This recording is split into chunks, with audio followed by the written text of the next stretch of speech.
Okay, I promised I would put up a video talking about an issue people were having with their seam rippers being loose.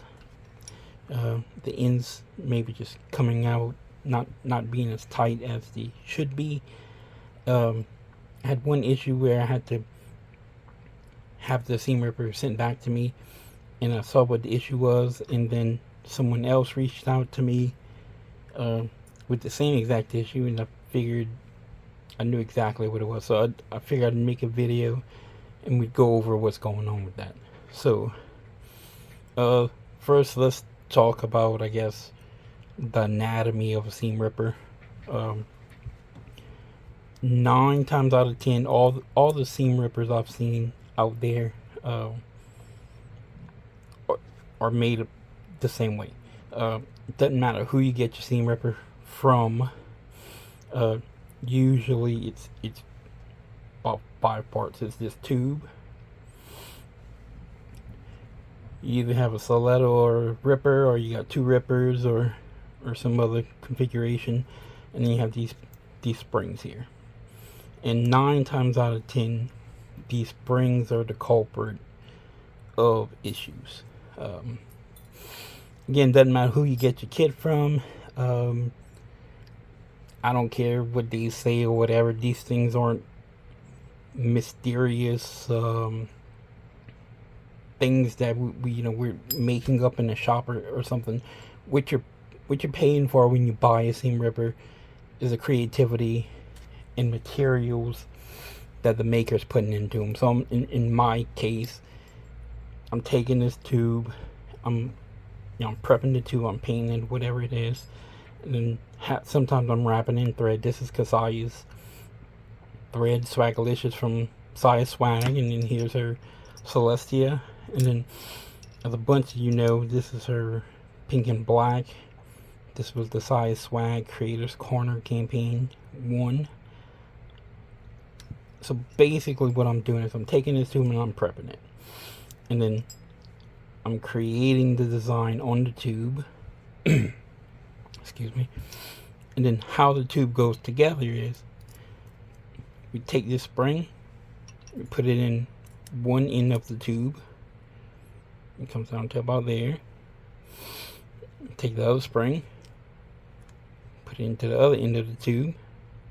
And that's what allows the ripper and the stiletto to come in here and stay fastened. These springs provide friction against these parts.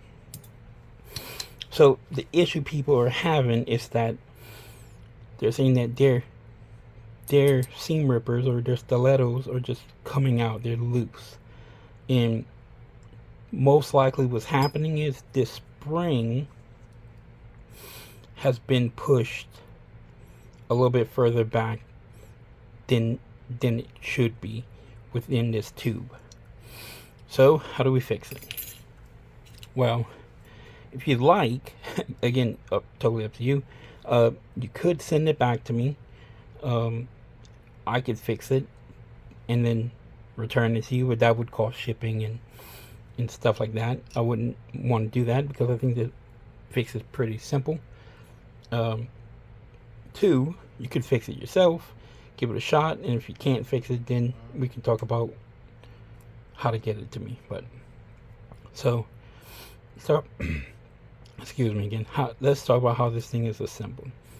So, this tube does not have any springs in it. I've removed the springs, and if you notice, there's no resistance whatsoever to keep this in here.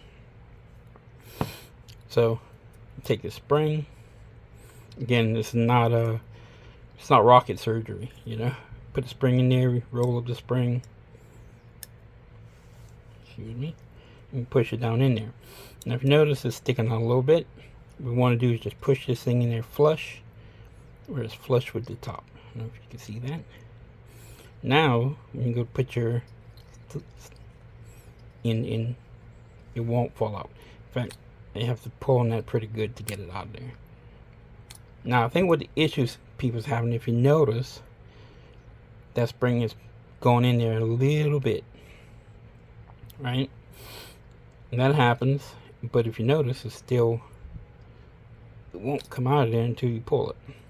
Well, I think people's having the issue is they're taking their seam ripper in, and when they're inserting it into this, let's get focused now, they're catching the spring with your seam ripper tip. What's happening is, if you notice, this spring has some slots in it. I think what's happening is the tip is getting caught on one of those slots, and then you're pushing that spring into the tube. So if that happens, watch, I'm going to do it on purpose here. If I can. If you catch it on that spring interior, see that? I just caught the spring. So if I now push it in there, it's going to take this spring and move it downwards, right? It's a little hook. So you're hooking the spring and you're forcing that into there. And then when that moves down, it moves down probably to here. And then now this little part can't engage any spring, and it just comes out. So how do we fix it?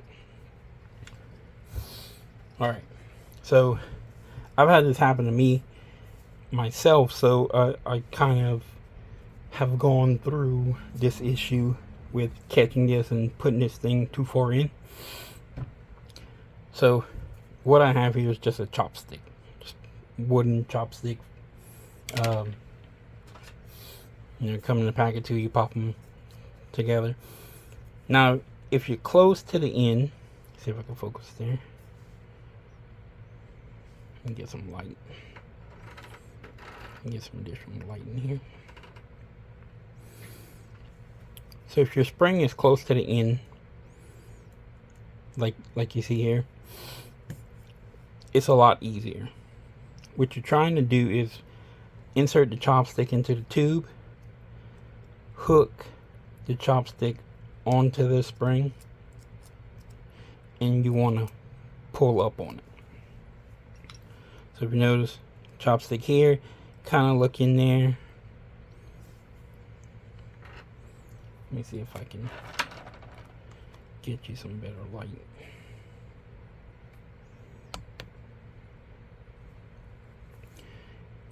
So if you look in there, you will see the little slots of the spring. You can see them a lot better in person. But the goal is just to get this chopstick in here until you can feel the spring, and then you just kind of pulling up on it.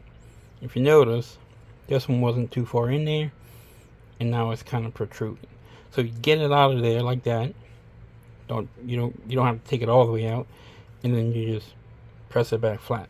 Or what a lot of times what I do on installation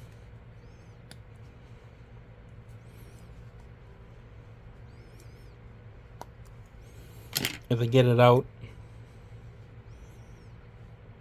where it's sticking out a little bit. Then I'll take the tool itself and I just press it in there. And when you press it in there, it seats to the correct level there. Now, what if it's way in there, right? Let's do the other side here.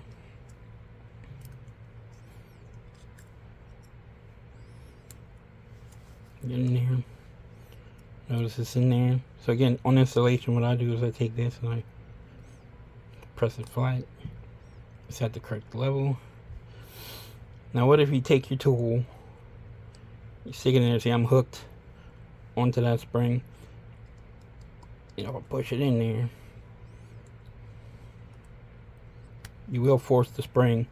See, now that spring, you can't even see it anymore. So the spring is way in there. I don't know if you see it. It's way in there. This you can approach two different ways. You could go in there with the chopstick. I feel the spring pushing against the wall of the tube. I pull, push against the wall of the tube, pull. Keep doing this.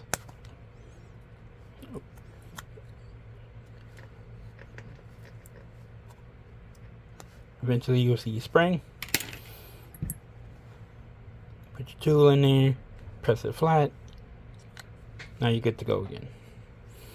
Second option. You could, that's this side, let's say this side was way in here. You could flip it around, take your tool out, take the chopstick, go in from the back side. Now I'm going into the back side. I'll slide the chopstick along the spring until I feel it. And then you push from this side. Again, hooking that spring. I feel it pushing. See, boom. Pop the spring. Now this time, it came way out. What happens? That happens. What do you do if that happens? Make sure it's rolled. Like so. Make sure it's rolled. And then you just push it back in. Again, take your tool. Make sure it's seated. Make sure that side's seated. And there you go. Now, it may happen over time, right? Now, you might take these things in and out of here hundreds of times, and the spring might just get pushed back to where instead of seating right here and the spring being way up here, it might slide a little bit, and then that might make it a little loose. If it's loose, looser than you like, just take that chopstick, get in there. And this might not have to be far down there. Just take this, just work it up to the edge. When you start seeing the spring again, close to the edge, you should be good. Things wear out, you know. Things get pushed in, things get relocated. If you don't think you can do it yourself, again, reach out to me. Email me deadoakscrafts@gmail.com, and we'll talk about it. I can walk you through it if you think you can't do it on your own like that, or if it's a real big issue, you can send it back to me. I can fix it for you, you know, and then send it back to you. And that probably have to pay for shipping and things like that, but at least you wouldn't have to tackle that on your own. But again, this is about all there is to this video. This is about all there is to this fix. And again, it doesn't matter whose seam ripper you have. Again, as long as you don't have the ones with the little O-rings, I recommend not buying those, because those are trash. Those O-rings wear out, and then you have to buy more O-rings, and you know, they just don't hold good in general. They have play in them, and these don't have any play. So, but if you have a seam ripper that's exactly like this with these kits, they will have these springs, and you could run into those issues.